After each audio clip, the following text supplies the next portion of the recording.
আজ আমার ছেলের ভ্যাকসিনের ডেট আছে, তাই আমরা এসেছি ছেলেকে নিয়ে ভ্যাকসিন দিতে। ওই দেখুন ছেলে আর ছেলের বাবা অপেক্ষা করছে। ভেতরে একজন গেছে, ওনাদের হয়ে গেলে আমাদের হবে তারপর। তো আমরা যেখানে ভ্যাকসিন দিতে এসেছি এটি কিন্তু কোনো স্বাস্থ্যকেন্দ্র নয়। স্বাস্থ্যকেন্দ্রের আন্ডারে একটি লেকের ধারে, ওই দেখুন একটি সুন্দর লেক, ওই লেকের পাশে একটি এক কামরার রুম আছে। ওই যে গাছ কাছে যেই রুমটি, ওই রুমটিতেই ভ্যাকসিন দেওয়া হয়।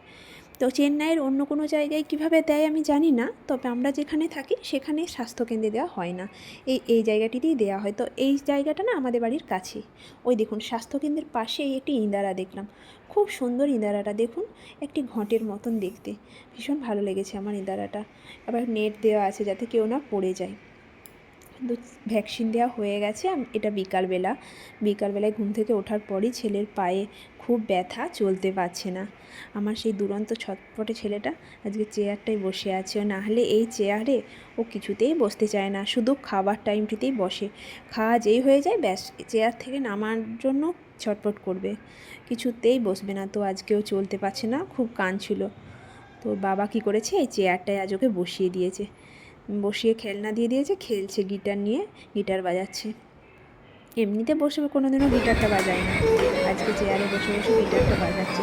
ও বুঝতে পেরেছে যে ওর কতটা কষ্ট হচ্ছে, ও চলতে পারবে না।